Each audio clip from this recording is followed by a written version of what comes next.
우리 인생에게는 누구나 방향의 전환점이 있다고 했습니다. 그러나 그 방향의 전환점은 어디 쪽으로 선택을 받느냐가 굉장히 중요합니다. 단순한 선택이 아니라 하나님께서 개입하셔서 우리를 새롭게 하시는 은혜의 선택이 되기를 바라겠습니다. 신앙생활이란 그렇습니다. 뭐냐? 그리스도가 내 안에 계실 때에 시작이 되는 것입니다. 그리스도의 성품과 사랑이 우리의 삶을 통해서 드러날 때에 우리는 복음을 전하는 통로가 될 것이고 바로 안테나가 될 것입니다. 오늘날 전 세계 교회의 위기가 왜 왔습니까? 바로 세속을 많이 흉내내고 모방하다가 그리스도의 모습이 드러나지 않았기 때문에 그렇습니다. 우리의 신앙도 그렇습니다. 그리스도의 신앙이 드러나지 않는 신앙은 결국 무너질 수밖에 없고 파멸될 수밖에 없습니다. 우리가 회복해야 할 것이 있습니다. 그것은 바로 우리 속에 새겨지는 그리스도의 형상입니다.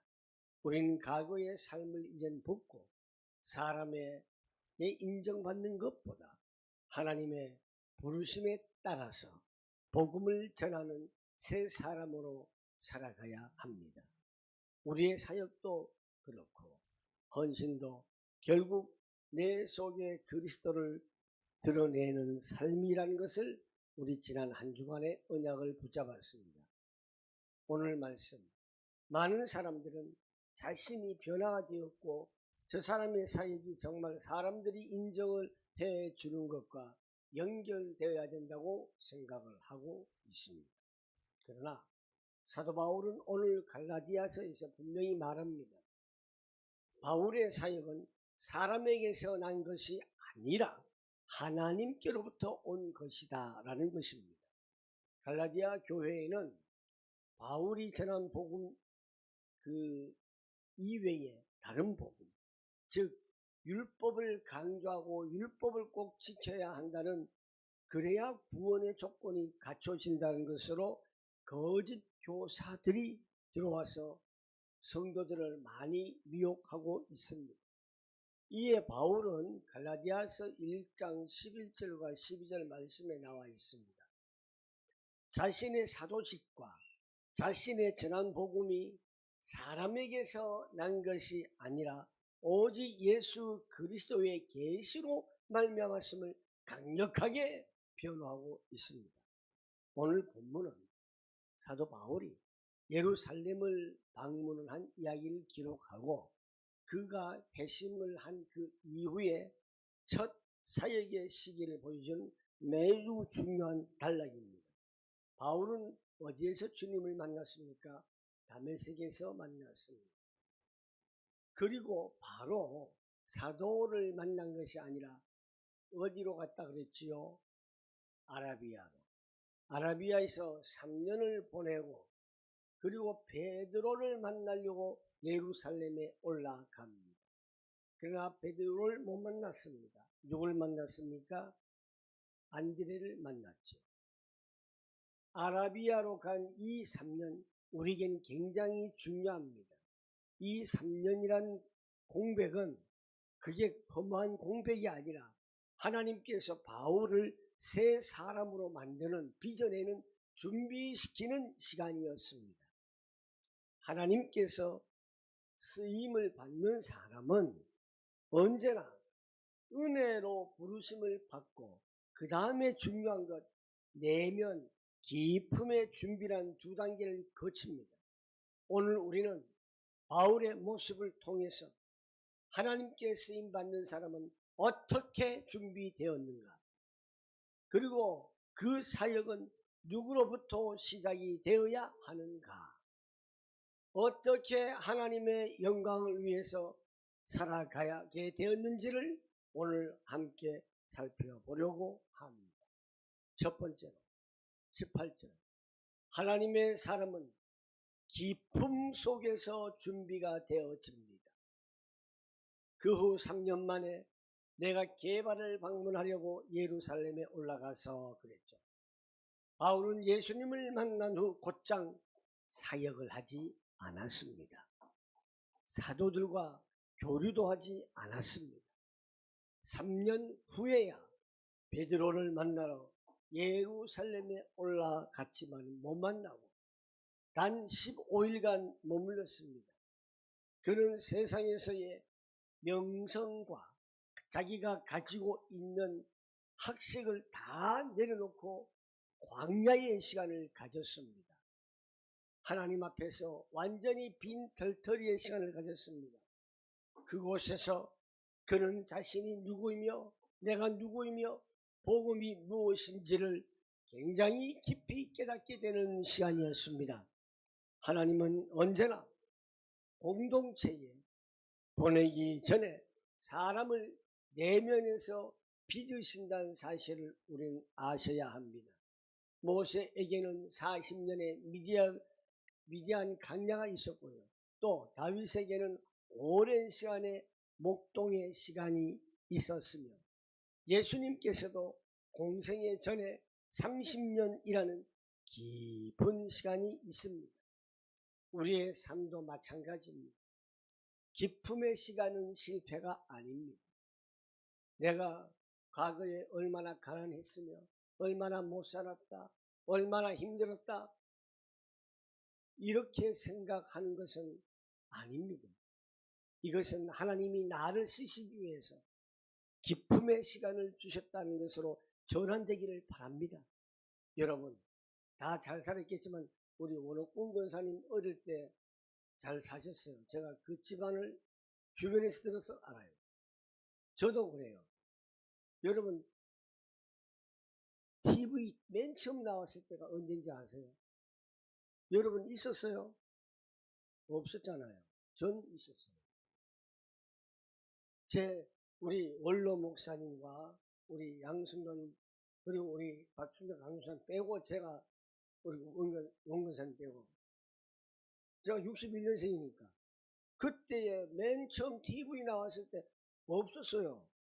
영주라고 하면 그 굉장히 큰 도시였습니다. 그때 몇 대 없었어요. 세탁기 있었어요. 세탁기 우리 집에 있었어요. 영주에 한 대밖에 없었어요. 그렇게 잘 살았는데 그리고 어느 정도 좀 성장했고 쫄딱 망하고 그리고 대구에서 또 제가 유치원도 하고 좀 괜찮게 살다가 또 보증을 잘못 삼고 망하고 저는 굉장히 고조가 많았습니다. 지금 보세요. 세상 사람들이 볼 때는 전도사 시절 때부터 지금까지 많은 사람들이 그래요. 고생만 죽도록 했다. 저는 고생이라고 생각 안 합니다. 하나님께서 저를 지금 쓰시기 위해서 기쁨의 시간을 주셨다. 누구는 10년 동안 기쁨이고 누구는 40년 동안 기쁨이고 누구는 50년 동안 기쁨입니다. 모세를 한번 보세요. 40년의 기쁨이 있었습니다. 여러분들의 과거의 그 삶은 오늘뿐만 아니라 내일 하나님께서 우리를 한번 쓰시기 위한 기쁨의 시간이라는 것을 깨달으셔야 합니다. 기쁨의 시간은 결코 실패의 시간이 아닙니다. 하나님의 사람은 보이지 않는 자리에서 준비되는 시간입니다. 우리의 사역은 사람의 인정보다 하나님의 부르심에 기반해야 합니다. 사람들한테 인정받으려고 그런 삶은 결코 실패로 돌아갈 수밖에 없습니다. 두 번째로 하나님의 사람은 사람에게서 배우는 것이 아니라 하나님께로부터 배우는 자가 이 사람이 진짜 하나님의 사람입니다. 다른 사도들은 보지 못하였으나 주의 형제 야고보 외에는 보지 못하였노라. 바울은 예루살렘에서 사도들에게서 복음을 배우지 않았습니다. 바울은 자신의 간증이 매우 진실하며 진실하다라는 것을 하나님 앞에서 맹세합니다. 바울은 사람에게서 복음을 받지 아니하고 직접 주님께로부터 계시를 받았다라고 12절에 고백을 했습니다. 여기에는 바울의 복음적 유일성이 담겨 있습니다. 여러분, 유일성이 뭡니까? 단 한 개밖에 없습니다. 유일하다. 비슷한 짝퉁도 없어요. 단 유일하다. 여러분 한 사람 한 사람이 유일하지요. 이것처럼 복음만이 유일하다는 것입니다. 그는 사람에게 나 좀 인정해주라 이렇게 구하지도 않고 복음을 왜곡하지도 않았습니다. 바울은 자신의 사역이 하나님께서 직접 인도하신 것을 강조합니다. 바울의 기준은 사람의 칭찬이 아니었습니다. 하나님의 진리였습니다. 바울이 전하는 복음은 사람의 가르침이나 권위에서 나온 것이 아니라 오직 예수 그리스도의 직접적인 계시의 뿌리를 둔 것입니다. 우리의 신앙 역시 사람의 경험이나 전통이 아닌 오직 하나님의 말씀에만 근거해야 합니다. 오늘 우리 신앙에도 같은 도전이 주어집니다. 내가 사역하는 이유는 사람의 인정입니까? 하나님의 부르심입니까? 내가 전하는 복음은 세상과 타협한 메시지입니까? 아니면 오직 유일한 하나님의 말씀 진리 그대로입니까? 복음의 순수성을 지키는 사람만이 하나님께서 쓰실 수 있는 사람임을 꼭 기억하시기를 바라겠습니다. 세 번째로, 하나님의 사람은 과거를 넘어서 새 이름으로 산다는 것입니다. 21절 23절입니다. 전에 우리를 박해하던 자가 이제는 자기가 멸하려던 그 믿음을 전한다 하니, 이것은 뭐냐면은, 아니 바울이라는 사람이 우리를 박해했는데, 우리를 멸하려고 했는데 이제는 우리가 믿는 믿음을 전한다, 이런 뜻이죠.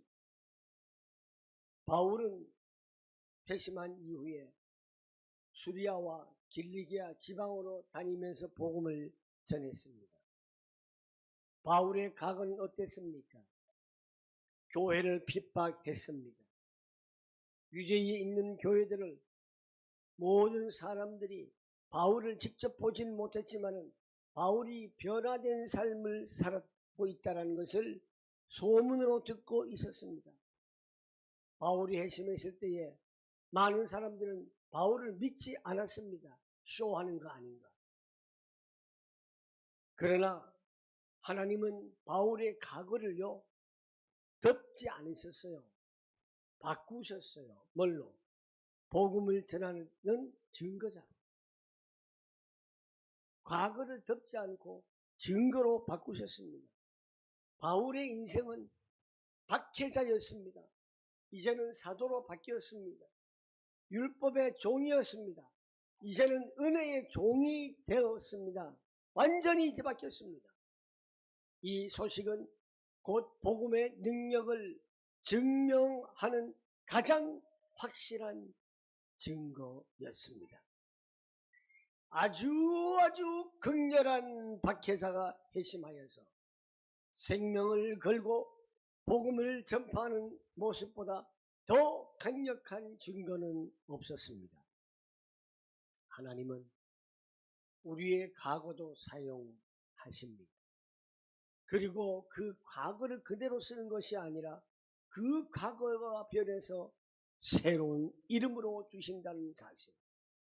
새로운 증거로 살 수 있게끔 하신다는 사실을 여러분 믿으시기를 바랍니다. 하나님은 우리의 과거 실패를 지우지는 않습니다. 그 실패 위에다가 하나님 은혜의 역사를 쓰십니다. 이걸 아셔야 됩니다.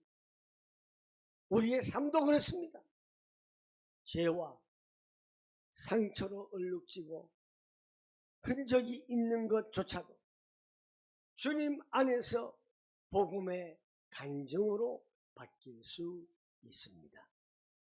진정한 변화는 무엇일까요? 하나님께 영광을 돌리며 사람들에게 감동을 주는 것입니다. 네 번째, 하나님의 사람은 삶으로 하나님께 영광을 돌립니다. 성도들은 삶으로 하나님께 영광을 돌리는 겁니다. 성도들은 삶으로 성령의 열매를 맺어 하나님께 영광을 돌리는 것입니다. 24절에 나로 말미암아 그들이 하나님께 영광을 돌리니라. 자, 여러분 자기 이름을 한번 넣고 누구로 말미암아 그들이 하나님께 영광을 돌리느니라. 자기 이름 넣고 시작. 경만이로 말미암아 그들이 하나님께 영광을 돌리니라. 아멘. 당신으로 말미암아 그들이 하나님께 영광을 돌립니다. 당신으로 말미암아 그들이 하나님께 영광을 돌립니다. 시작. 당신으로 말미암아 그들이 하나님께 영광을 돌립니다. 아멘. 사람들은 바울의 변화를 보고 깜짝 놀랐습니다. 그는 이제 진짜로 복음을 전하는 사람이 되었고 그를 통해 사람들이 하나님께 영광을 돌렸습니다. 하나님의 사람의 마지막 목적이 무엇일까요? 하나님께 영광입니다. 바울의 인생의 변화, 그의 사역, 그의 고난 모두가 하나님께 영광이 되었습니다. 우리의 목표도 성공하는 사역, 이것이 아니라 하나님께 영광이 되는 삶이어야 합니다. 복음의 진정한 증거는 사역하는 데 있어서 화려합니다. 교회가 매우 커서 화려한 교회나 건축이나 사람들이 칭찬하고 사람들이 우러러보는 그런 곳에 있는 것이 아닙니다. 죄인이 변화해서 하나님께 영광을 돌리는 삶을 살게 하는 복음의 능력에 있습니다. 말씀을 정리합니다. 하나님이 쓰신 사람은 무엇보다도 하나님의 그 깊음 속에서 준비된 사람을 쓰십니다. 사랑하는 성도 여러분, 갈라디아서 1장은 우리에게 참된 복음의 유일성에 대해서 계속 강조해 주셨습니다. 바울의 삶은 하나님의 부르심과 그 인도하심에 아주 철저하게 순종하는 삶이었습니다. 그는 사람에게 인정을 받는 것보다도 하나님의 뜻을 따라갔습니다. 하나님은 절대 급한 일을 하시지 않습니다. 그러나 준비된 사람을 통해서 반드시 역사하십니다. 아라비아 3년은 30년이 될 수도 있고 50년이 될 수도 있습니다. 내가 100년 산다고 합시다.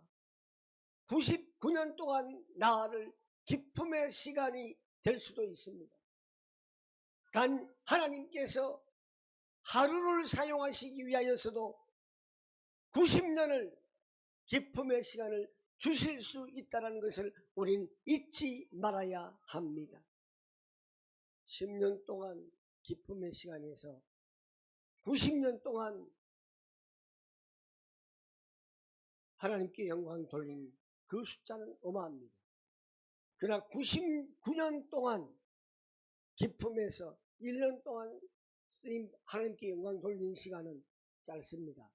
그렇지만 우리의 계산과 수치로는 엄청난 차이가 나지만 하나님은 똑같이 보십니다. 그걸 아셔요. 만약에요, 저를 얼굴 잘생기게 하나님께서 만들어 놓으셨고 돈 많게 하셨으면 제가 목사를 하겠습니까? 목사를 하겠어요? 오만 잡짓은 다 했을 거 아니겠습니까? 우리 한금수 사모님도 이쁘게 만들고 돈 많이 써봐요. 사모하겠어요? 절대 안. 여러분들, 왜 내가 지금 현재 이렇게 살고 있는가? 이것도 하나님 앞에 물어봐야 돼요. 이렇게 사는 것도 하나님께 영광이라는 영적인 눈을 뜨시기를 바랍니다. 아라비아 3년은 낭비가 아닙니다. 우리가 30년 동안의 아라비아의 그 깊은 시간은 낭비가 아닙니다. 복음의 진리를 더욱더 깊이 새롭게 새겨나가는 준비된 시간임을 아셔야 합니다. 우리도 지금의 기다림이 하나님의 언약을 성취시키는 준비 과정임을 믿으셔야 합니다. 우리의 변화된 모습이, 우리의 간증이, 우리 삶의 열심이 사람의 칭찬이 아닌 오직 하나님께 영광을 돌리는 통로가 되기를 축원합니다.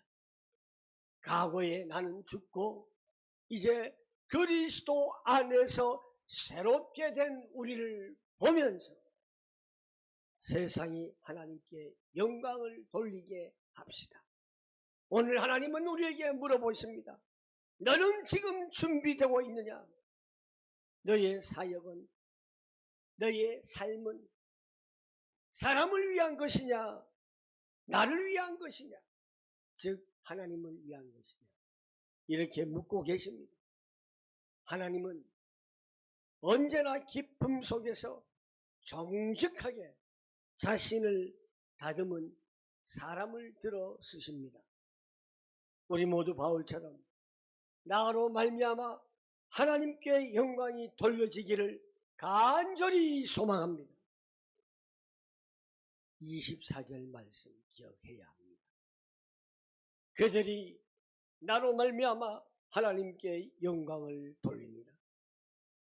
그들이 나로 말미암아 하나님께 영광을 돌리니라. 기도하겠습니다.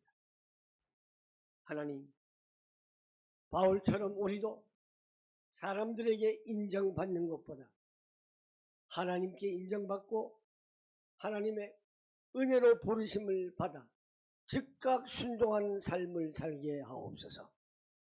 우리가 깊은 시간, 이 기다림이 낭비의 시간이 아니라 하나님께서 저를 쓰시기 위하여서, 세우시기 위하여서 빚어주시는 준비의 시간임을 알게 하옵소서.